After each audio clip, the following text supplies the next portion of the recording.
We got that's not bad, actually. Yeah. So this is the third one. This is just a real brief thing I wanted to mention, just because it's very relevant. And this happened a few days ago. Mort Saul, a Yeah. political satirist, a stand-up comedy pioneer, has died at 94. And this is a story by NPR. And just to give you a brief description, long before Jon Stewart or Bill Maher, there was Mort Saul. In the 1950s, while most comedians were telling jokes about in-laws, Saul was ribbing politicians. His stream of consciousness style was influenced by jazz, and his topical humor influenced generations of stand-up comedians. So yeah, he was one of the pioneers from way back. Yeah. So it's like he set the tone for a lot of the guys you hear now. You know. Oh, yeah. So I just had to mention that. That's part of history, comedy history, right there.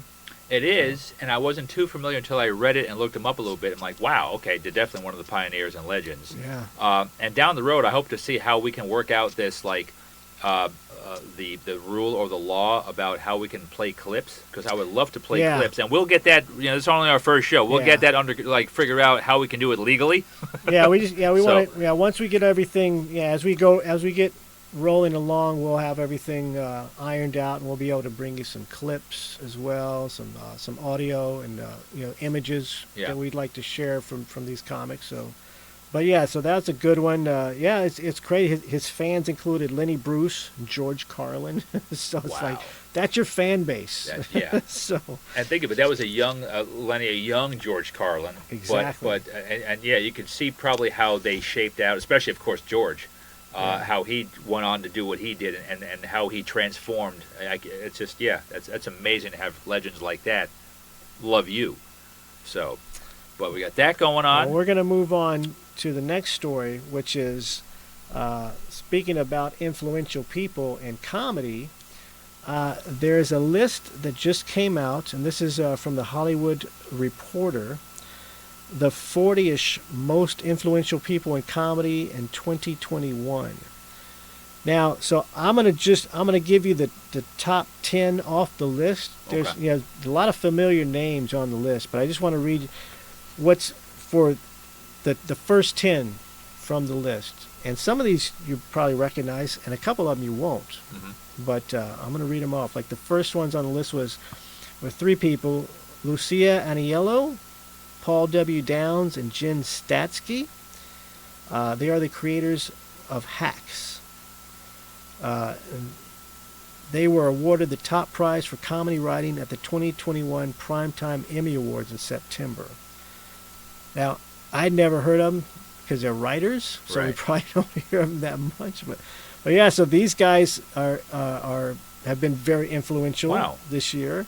Next on the list is Judd Apatow. Never heard of him. Never heard of that guy. Writer. Aquafina. Oh, wow. Yeah.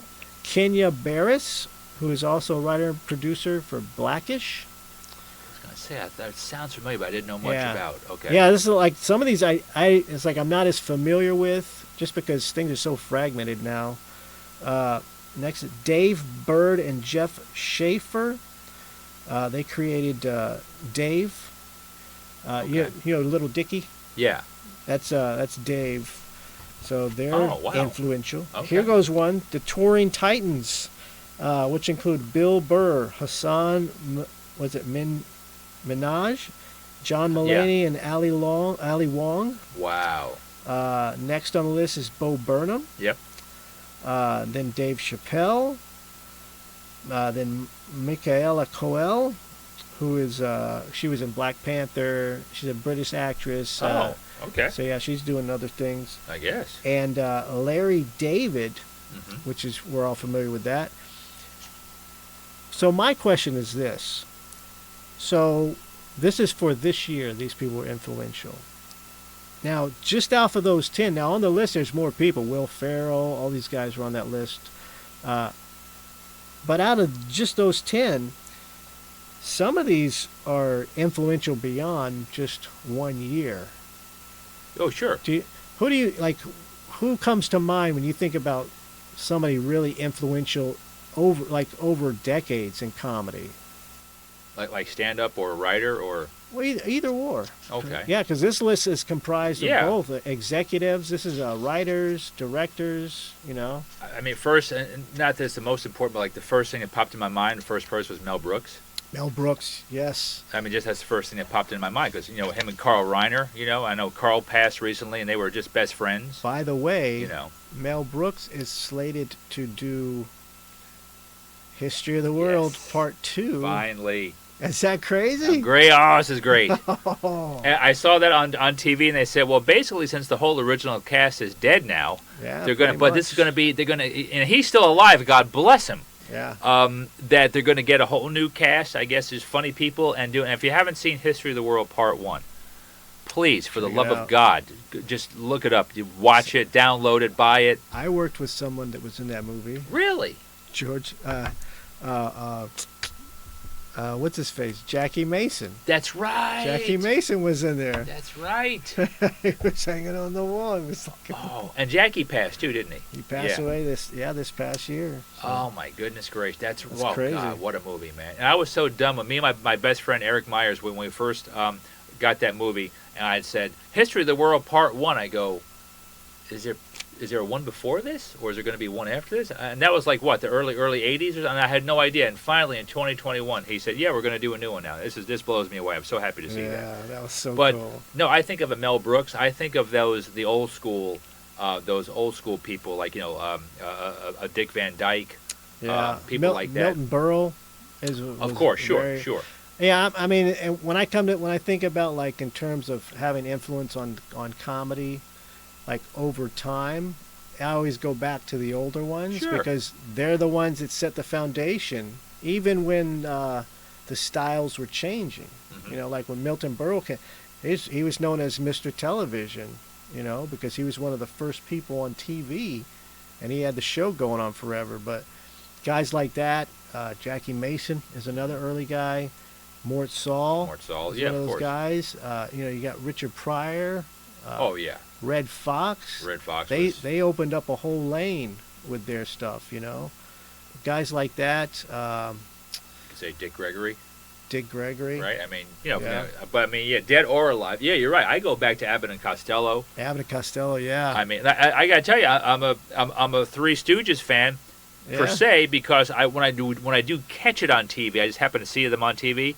I will stop and watch. Yeah. And if you're not laughing, Yeah. It's a slapstick. they're literally slapping the shit out of each other. And if you don't just find that funny in general, or just the dialogue and the quickness and the timing of what they're doing, if you don't like that, I mean, just watch it again and just really enjoy it. I promise you'll see the genius in Well, it. look, if you watch America's Funniest Videos and you think that's funny, Right. then you have to find the Three Stooges funny. That's a good point. Yeah. I mean, there's just no way around it. If you find that funny, then you got to find these guys are beating the shit out of each Yeah. other for your pleasure, That's right. for you to. And it almost doesn't even. I know. It almost doesn't even look staged, or like it's actually acting. They're just literally doing this. And taking out frustration. dude, it's the way that it's so fluid. It's like a dance move. Yeah. It's so good. So you're right though. There's all kinds of. But as writers though, I'm not too familiar with just writers off the top of my head, like for the shows back in the day. Yeah, But yeah. or like Norman Lear. Norman Lear, yeah, huge, right? Yeah, huge in that, yeah. Another one that was actually on the list, which she's been influential for years, was Tina Fey. Oh God, yeah. Because she was the head writer for SNL Mhm. for a long time. Then she went on to her own show with 30 Rock, which Yeah. dominated and Yep. is still doing great in reruns. Then what was the other one she did? I can't remember the Oh the God. name of it. It's at the tip of my Another show. tongue. Another show she did. Yeah, she did another one. She wrote on it. That was her. She was the producer and writer, but she wasn't on it. Something Kimmel or I can't think of it.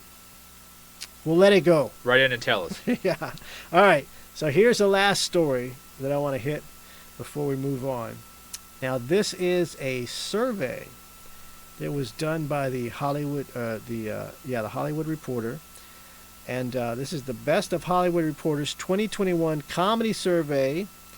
And they did it with a bunch of different comics, including Kevin Hart, Judd Apatow, Kirsten Wiggs, all these guys.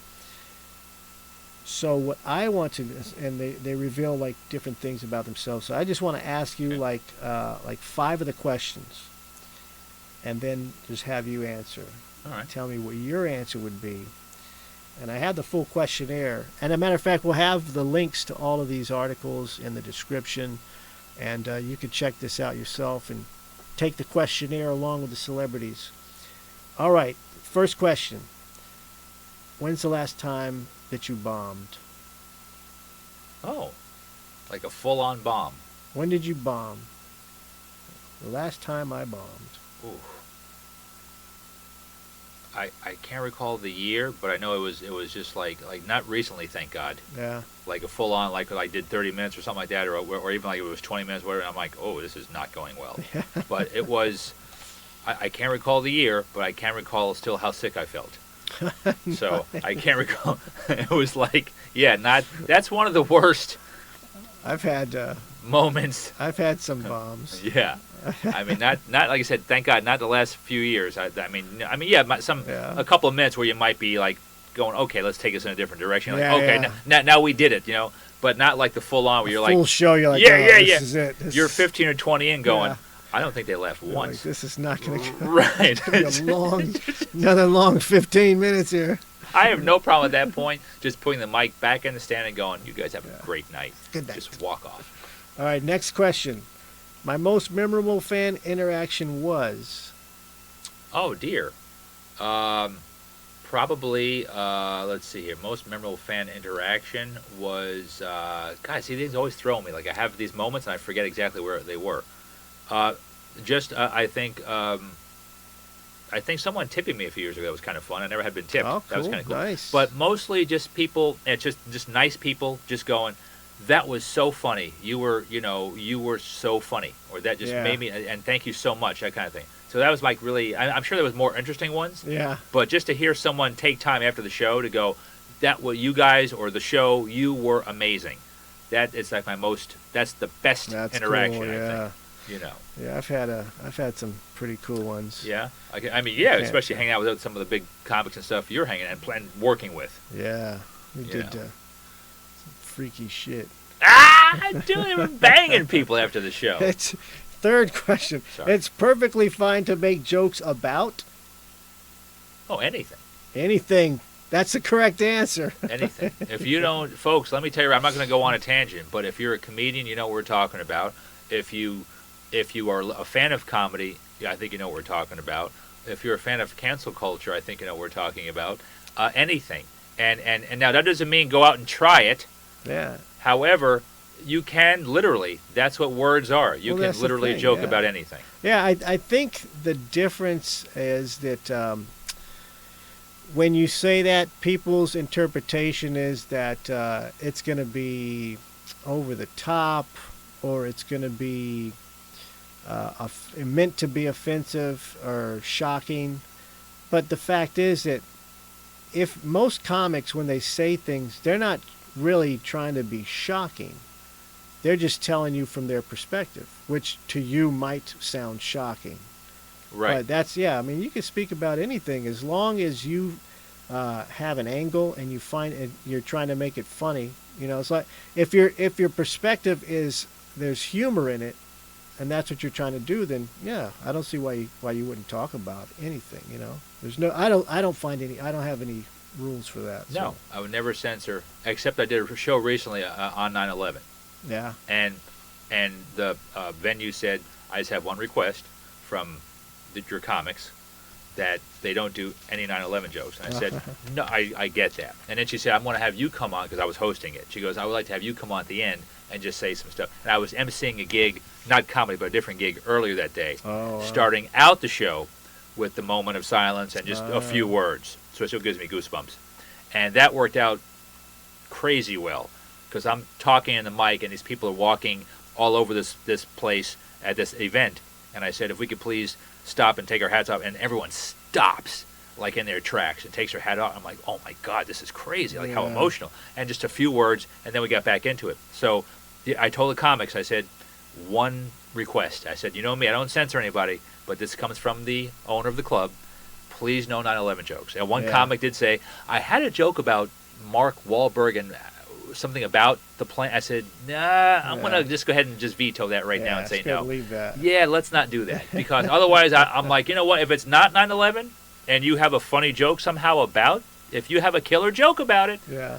I'm not going to, you know what I'm saying? I'm not going to be the one to say, don't do that. Exactly. But yeah, on yeah. that particular day, and it comes from the owner, I'm like, yeah, yeah, you let's kind of not got to do use it. your You know. your best judgment, because it's like sometimes it's, it's even though you have something you think is funny or what have you, it's what makes comedy funny and impactful is timing. You Yes. can say anything, but if it's not the right timing, including the right time, then it's not going to go over, and you've wasted that moment. You've wasted that material because it's like it didn't work. You knew it wasn't going to work, but you chanced it. Yeah. So I mean that's up to the individual artist, but part of it is timing. It's like, okay, this isn't gonna, this isn't the time and place for this particular one because they're not going to appreciate it. In another situation, okay, these guys, everybody's in the same zone. They're going to appreciate that better. So it's a rough one, like you said. With I remember Gilbert Godfrey doing that right after 9/11 and making a joke about something about catching a plane or something like that, and that was like within a week or two, I think, after 9/11. But he did it, and people laughed.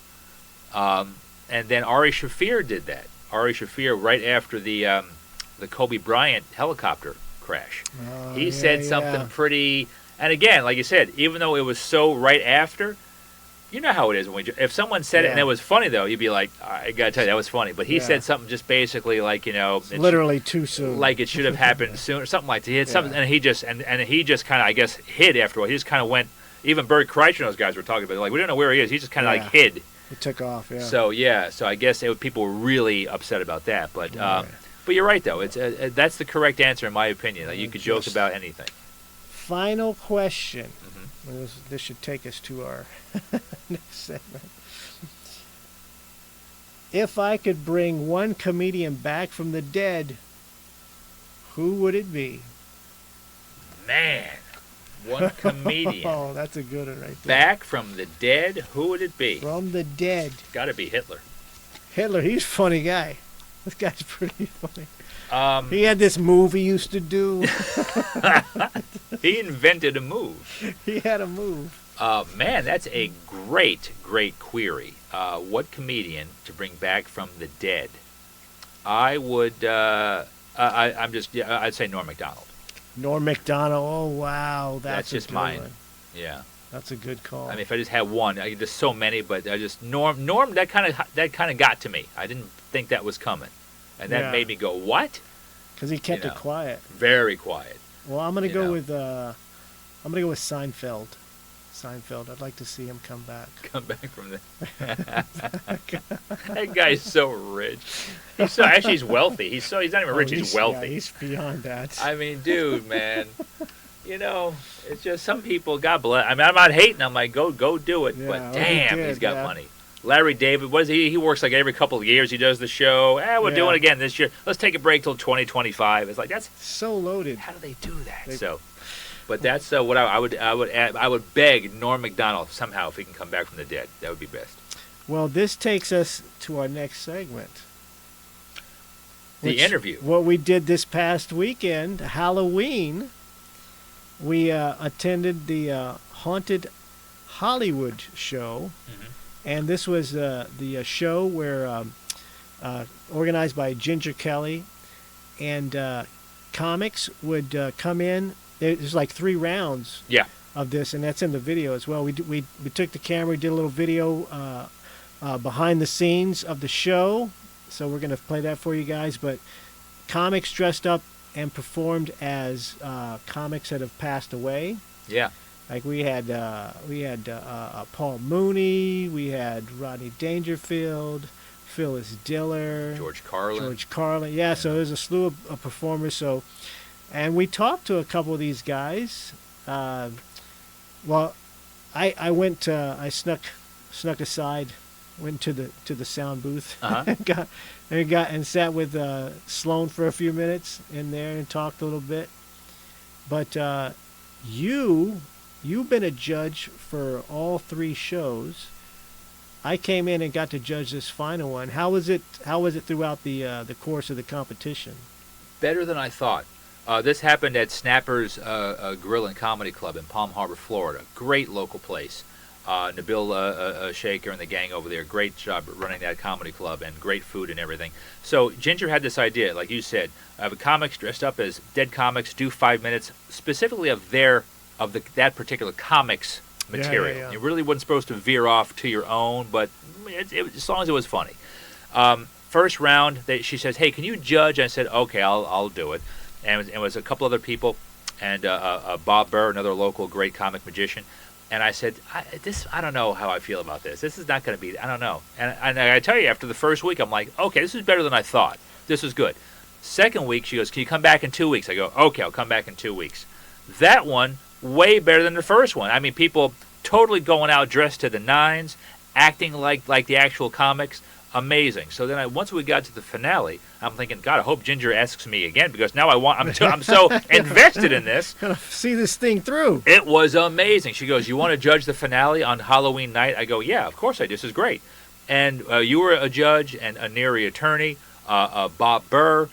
Now wait. Now let's not forget that not only were the comics dressed up, but Pat Largo was dressed up too. What? Pat Largo. And let me tell you something. If you're ever out of work again, I think you have an in. He was the most lovely Hooters girl.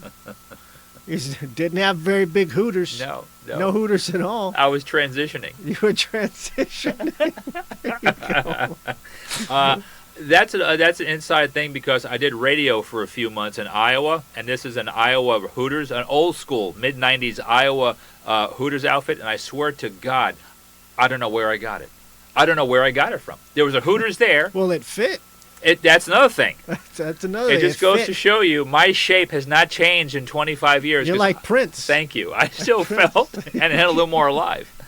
I slipped. Yeah, I just slipped those orange things on. I put the little white tank top on, more than a monthful or whatever that was, more than a mouthful. And it felt good. So I did that, and the bill goes, "Jesus, I saw you put it on Facebook. I think you're going to wear that here." And I go, "Sorry." So we'll have pictures. If not already, we'll have pictures probably of that. I'm sure someone took a picture of me. Well, if you're watching, we're going to cut to the video here in just a moment. If you're watching, you'll enjoy everything. If you're listening, like the first 3 minutes is in the showroom, a little bit more of the ambiance. We're talking in there, so there's a lot of noise. You're not really aware of what's going on. At about 3.5 minutes in, though, I have conversations with the comics. Talk to Sloan. I talked to a Neary attorney, who is an actress, comedian. You may have already seen her in some things on Netflix and so forth. Yeah. And I talked to Ginger Kelly about the show and her upcoming benefit show as well. So do you want to throw it to the video? Yeah, take a look at this. Hope you enjoy it. Hey, there's no HR here. Well, we're here at Snappers. That's Pat Largo. Pat Largo ready for what are we doing? his big debut. Okay. Let me squeeze Here, this is the judges' table right here. Bob Burr and myself, Tony Dodd, and we are judging the haunted. Haunted Hollywood. This is the finals. Haunted Hollywood comedy show. The finals here at Snappers. It's a full room. We're checking out the cards, eating some of the mimis. Mini donuts. Pat Largo brought. Yeah. Because he's addicted. I hope we hurry up because I have to get my shift in later. Yeah. He's working late We will. He's working late tonight. What do you work? Yeah, 2 to 4? We'll check in later. Very specified. Very specified.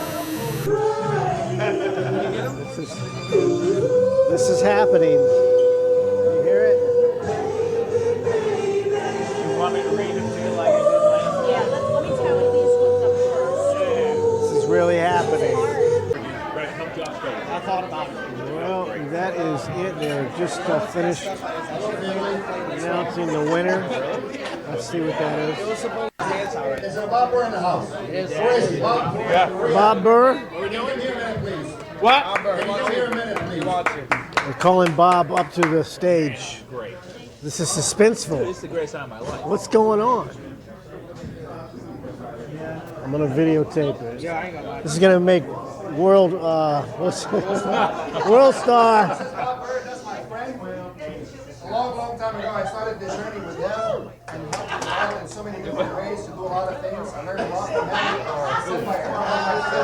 But real quick, 2 years ago, he came to me with this idea. Hollywood comedy show. We had to judge from the first week to now. This is amazing. Did you judge the whole time? Yes, the very first one. And the So you're a professional judge. go do that. Yeah. Quit holding her up. I'm not going to put it on my resume, but I mean, I think I could judge. Some people say don't judge. I'm like, I do. Actually, I can do it. I'm good at judging. I'm really good at judging, you know? So this is great, man. Everything worked out. Oh, I got a light on you, man. Thank you again, everyone. Thank you. Thank you. But what I said is actually a true story. I know.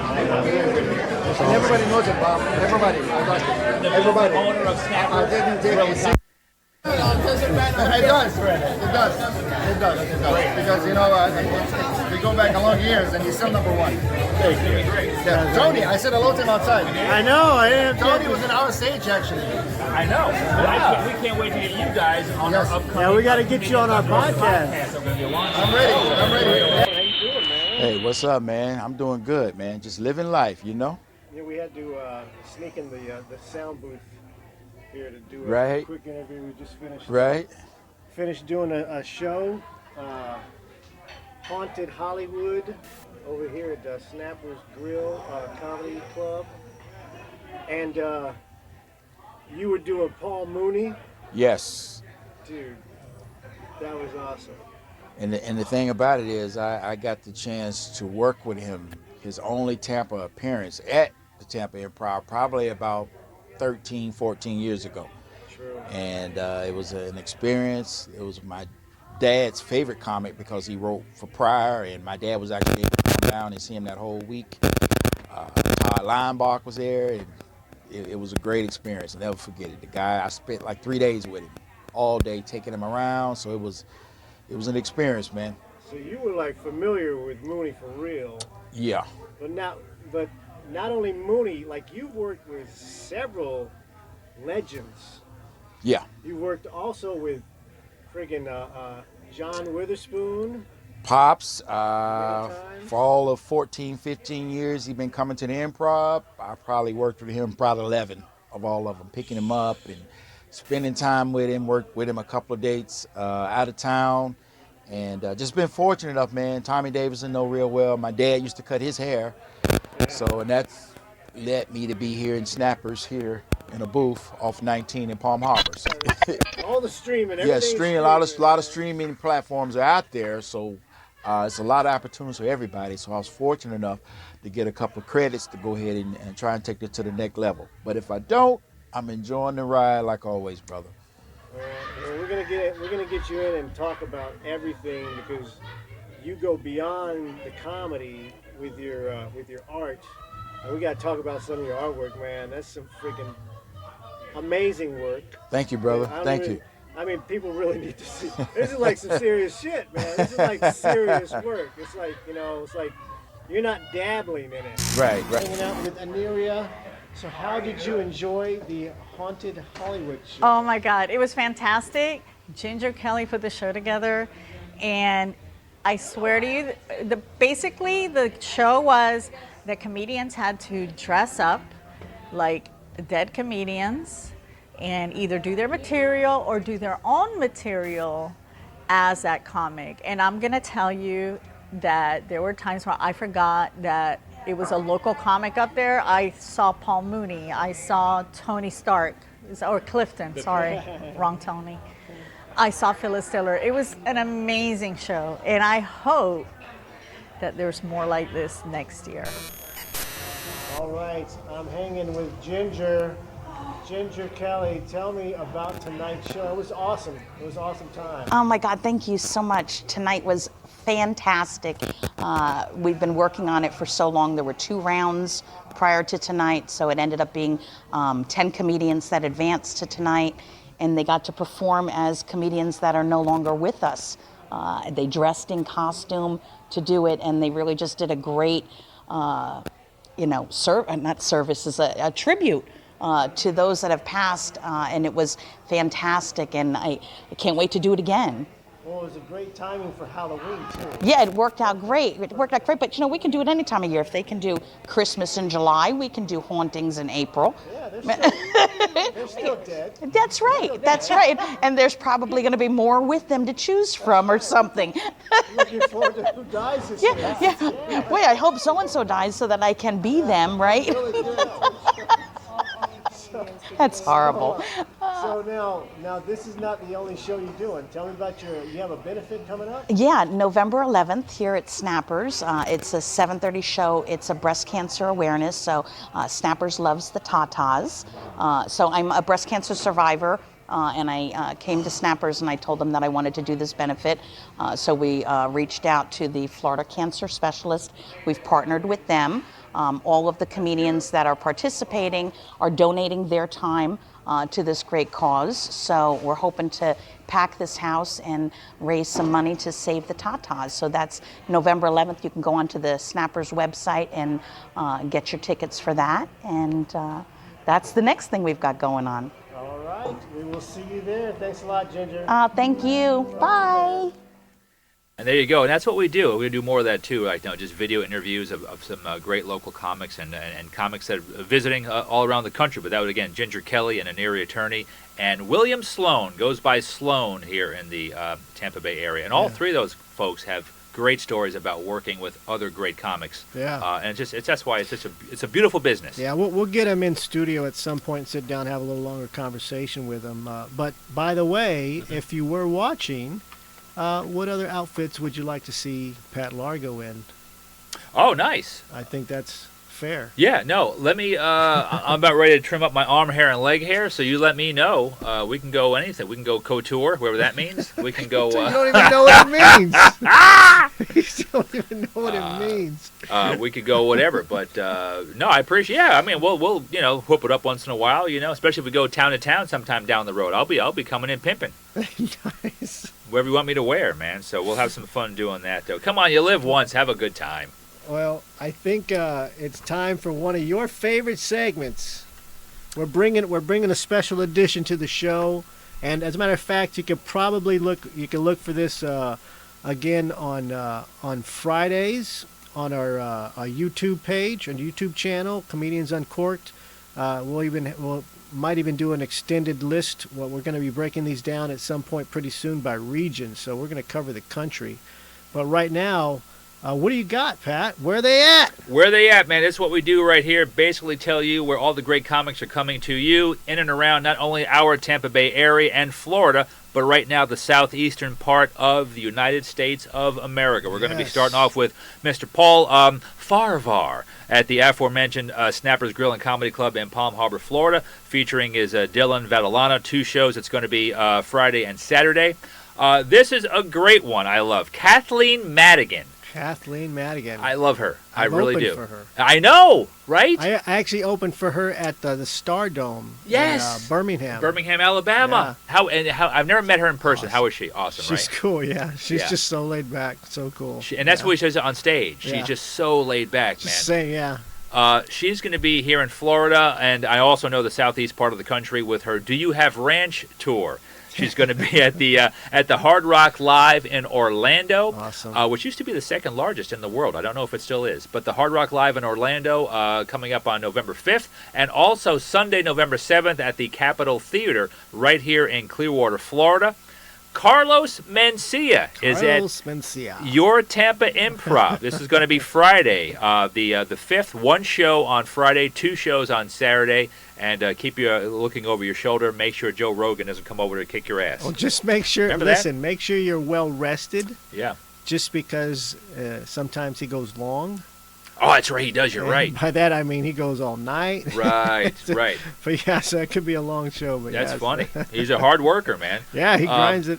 Alonzo Bowden is at Alonzo Side Splitters in Carrollwood, North Dale Mabry, November 4th through the 7th. Another great guy. Yeah. Carmen Cirasillo, Sarasota guy, is going to be at Beautiful Coconuts Comedy Club on St. Pete Beach. The construction comic. He is. He's a great guy. He's an Italian guy. He gets that kind of New York kind of like start talking about this, and it's a whole lesson on construction and Carries comedy. a wrench. He does. He's got tools, and if you look at him, you go, he's a construction guy. That guy can build a house. Exactly. Very, very talented.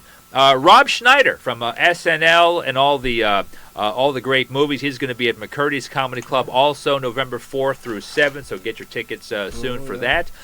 Jess Hilarious is at the Orlando Improv. Big shouts to the Orlando comedy scene as well, by the way. Ken Miller and Mike Herlihy and Kevin White and all the great guys. Carmen Vallone. James Yan. Yes, worked with him finally for the first time a couple of weeks ago in Ruskin, Florida. So she's going to be there at the Orlando Improv. Cool. Also, the Big Atlanta Comedy Show. It's called the Big Atlanta Comedy Show at Monticello. It's Laugh and Hip Hop. That's going to be this weekend. The Plastic Cup Boys at the Miami Improv. Plastic Cup Boys. Have you seen? I've never seen. I haven't seen. I know it's a special engagement. I believe it's just a one-nighter that they're doing. So, but sounds like a college type of show. Yeah, I think it was like the Red Solo Cup. So I don't know if it's a whole. Yeah, it's got to be plastic cups. Right. So the Plastic Cup Boys are there. Comic hypnotist Flip Orley is at the West Palm Beach Improv this weekend. Back to Atlanta, some big names coming to see you. November 5th, Whitney Cummings. All right. Is at the Center Stage Theater. I never knew how screwed up she was mentally until I saw her podcast, and she would talk about just her mental state. Wow. I never knew. I mean, neither. But she's so gorgeous, but that just kind of hides everything. But her upbringing. That's what happens with me. Can't tell. Can't tell. 'Cause I'm gorgeous. You can tell. Sarah, November 6th, Taylor Tomlinson, another one of my favorites. This chick, if you haven't seen her, she's in her 20s. She's still so young, and she's one of the funniest people in the country. And she's also going to be at the Center Stage Theater in Atlanta. Bill Maher is performing the same night at the fabulous Fox Theater. And then moving on to, where is it? Chuckles Comedy House this weekend. This is in Mississippi. Corey Holcomb. I like him. He's funny dude. Let me tell you something, man. I worked with Corey Holcomb way back, man. Really? Where he was just grinding on the road. Yeah. As a road dog headliner, I was grinding on the road, featuring, and I was opening for him in some places on the road. And I mean, that guy, from day one, that guy was just. First time I saw him, it was hilarious. Yeah. Every time I've seen him since, it's just hilarious. He's so on point with his brand. Yeah, that's a fun show. It's like, it's almost like an anti-date show. Yes. It's like, because it's like, it's so funny because he talks about relationships and it's so fucked up. It's just like you have to appreciate it, man. It's all truth. It's all truth. And I haven't seen him for years on TV. I recall him standing at the mic with like a little snifter of something, like a brandy or something. Yeah, he would just sip. Right. Yeah. And same thing. He would just basically talk like this, real, just matter of fact. Hey man, that's your girl, and just go into launch. You're right, just real so laid funny. back, and just so cocky. It's hilarious though. He's funny. Well, good. Well, you guys at Chuckles Comedy House will be able to see him this weekend in Mississippi, and then finally Corey Alexander is at the Carolina Comedy Club in Myrtle Beach, and I say that because their new GM, Leslie Ann Blackman. She also makes the food there at the Carolina Comedy Club. If you look her up on Facebook, Leslie Ann Blackman, and she puts the food that she makes there, I want to marry this woman. She's single, by the way, and she jokes about that. She is a GM of a comedy club, and the food she makes, if you don't put a ring on that finger, there's something wrong with you. The stuff that she makes is down-home Southern stuff, and it looks amazing.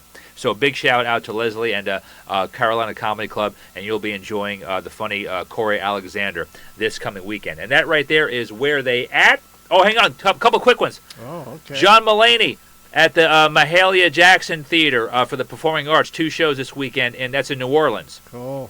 And then Ricky Smiley is also at the Senger Theater in New Orleans. So some more big names right there. Nice. So that's going to be our Where They At right now. We'll do it again next week. Yeah, check out those shows this weekend.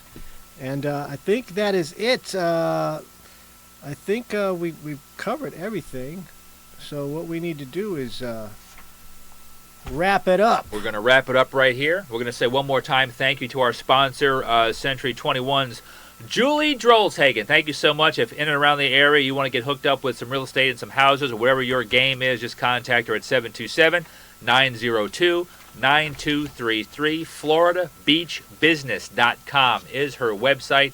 Once again, 727-902-9233. Tony, it was a pleasure, man. Well, listen, I just want to say if you want to be heard on the show, you can leave us a voicemail, and we might play it on the show. You can leave us a voicemail on, I believe, Spotify and on Anchor. And make sure that you subscribe to the show at Comedians Uncorked. You can find us on Anchor, Spotify, Stitcher, Google Podcast, Pocket Cast, Castbox. And if you want to watch us, you can check us out on YouTube at Comedians Uncorked. And follow us on social media on Facebook and Instagram at Comedians Uncorked. And visit us on the website, comediansuncorked.com. Wow. I'll put all the links in the description so everybody can check that out and follow the stories if they want to read the stories. It's a lot going on. Yeah, I think so. So, and we'll announce next week's guest. We're going to have a in-studio guest. We'll announce that on our social media pages. So go follow those pages and keep notified. Keep up to date. Let us know on the Cup. You hear us say the Cup. That's an acronym for Comedians Uncorked Podcast. So you can call the Cup, email the Cup, hang out with the Cup. So we got that going on. We just got the light. We got the light. We got to go. Oh, my God. Listen, guys, if you're gigging, you're winning. Have a good one. Laugh. You deserve it. And thank you for Tony Gott. I'm Pat Largo. And thanks for watching and listening to the very first Comedians Uncorked podcast.